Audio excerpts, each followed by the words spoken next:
What is going on, YouTube? It is Primitive here, and today I am excited to be diving into some EX3 content with you all. Now, this is a set that me and my team have already been messing with a pretty good amount. This and BT11 prepping for Nats, and so EX3 is a set that I love. It is such a good set. I think the decks that come out of it are super awesome, and it makes the other EX sets kind of go to shame because of how good I think this set is. And so one of my favorite decks coming out of this is going to be D Brigade. It is a list that I think is very strong with the new support. I think it's a deck that's being slept on and something that will very much be used in competitive play when it comes out. Now, obviously, the set isn't even out yet, so there are still some refinements that could be made to this list, but this deck still has been through a good amount of sets, gone through some iterations and some refinements, and I wanted to bring the list that I have right now for you all so you can have a base going into the new set of what a deck would look like if you are trying to play D Brigade. But as always, we are going to go through the list one card at a time, so let's go ahead and get on into it.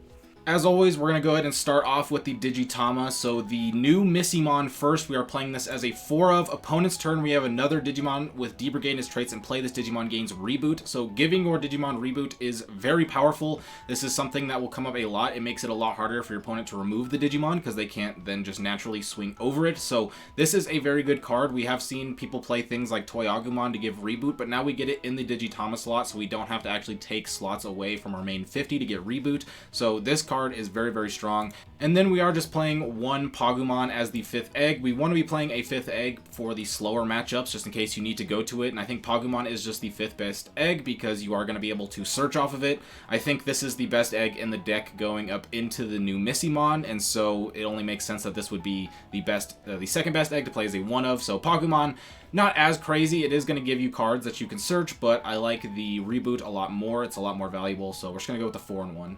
Alright, starting off with the rookies, we are playing D Brigade, so it's going to be very Commandramon focused. So we are going to be playing 4 of the 2-drop Commandramon, 4 of the On Deletion Commandramon, 4 Blocker Commandramon, 4 of the 5k Commandramon, and then we're playing 2 of the new Decoy Commandramon, so a total of 18 Commandramon. Now, this Commandramon is very nice. The Decoy can come in handy, but the main thing is just being able to bump up your Commandramon count a little bit is nice. I do think this is one of the weaker D Brigades, but it's still one of those things where it says Commandramon, so you can go ahead and play it out. You can get it searched for free. You can use the new effects to play it out, and then you'll have Decoy, which is a nice side effect, but I think the other Commandramon are just better, so we're only going to play this at 2, and so 18 total Commandramon. And then to finish off the rookies, we are playing 3 Hagurumon just for the draw. The card is so good. Being able to get a D Brigade into your trash later for Darkdramon and then draw 2 is just such good consistency, while also developing a rookie that you can either swing in, get checks with, or you can Digivolve up on. So really like Hagurumon.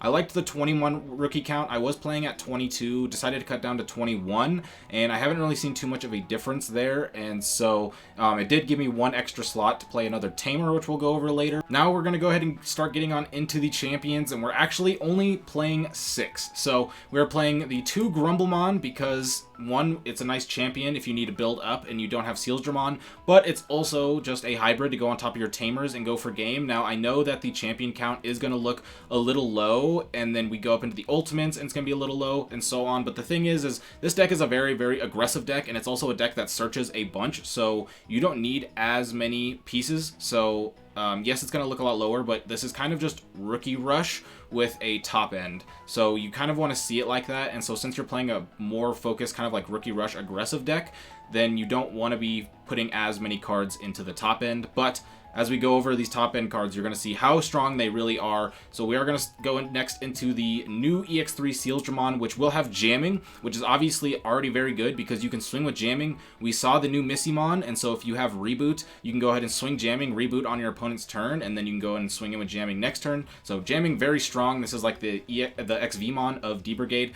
but also the inheritable. Once per turn, when you play another Digimon with D Brigade in its trace, that Digimon gains Rush. So this is very insane because, one, you can just go ahead and play something like a 2-drop Commandramon on board and give it Rush and be able to just swing in, which is super insane, but it also pairs incredibly well with the new Tankdramon from EX3, which is going to be our only ultimate that we're playing. But when Digivolving, reveal the top 3 cards of your deck. You may play 1 card with a play cost of 5 or less, and D Brigade and their traits among them, in their play cost, trash the remaining cards. So you get to play out a D Brigade card, and then you get to give it Rush.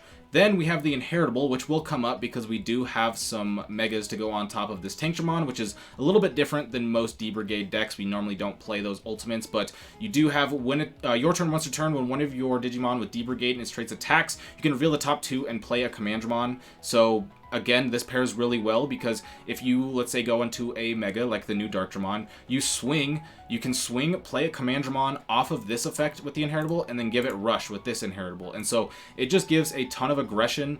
This is why we're going to go over one of the Megas that I'm playing is kind of for this main combo, but that is going to be the Champions and the Ultimates. These two cards work together so amazingly that it just bumps this deck up so much. Being able to just have consistent Rush and jamming it gives this deck way more aggression than it ever had before, and it's already a very, very aggressive deck, so it's a huge, huge buff.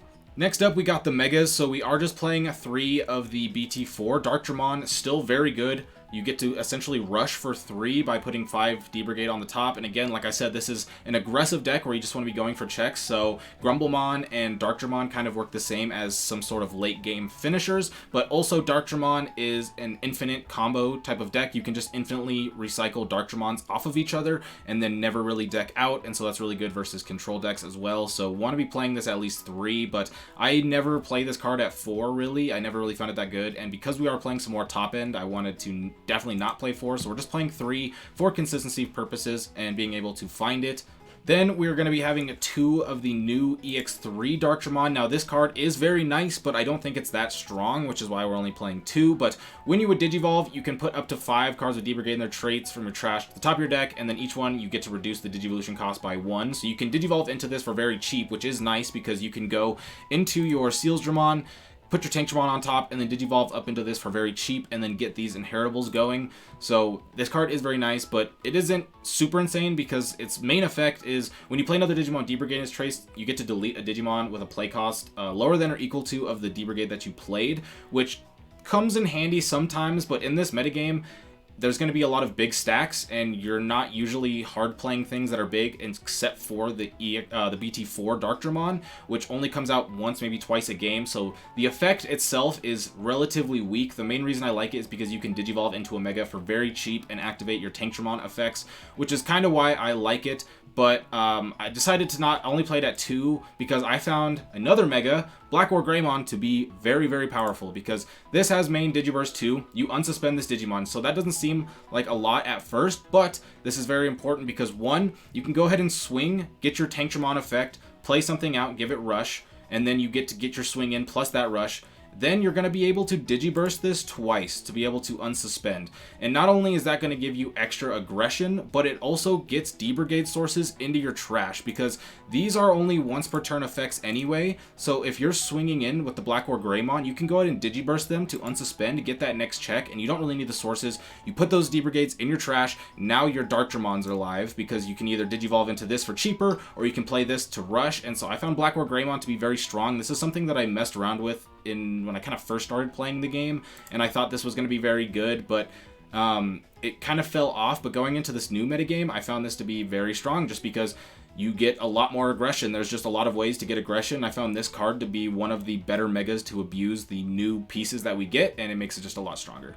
And to finish off the Digimon, we're just playing 1 Death X. Now, you could probably go up in Death X, but I just made so much more room for other Digimon, the Champions, the Ultimates, and the Megas, that I felt like I had to go down in Death X.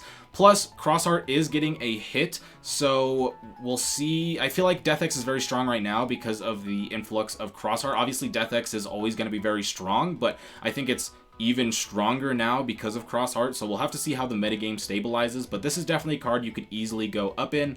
I feel like you could make cuts. You could go down to 20 rookies, you could cut one of the Megas, or you could cut one of the option cards we're about to go over, but only just 1 Death X for right now. But like I said, if you want to go up in this, you can, but we'll see how the metagame stabilizes.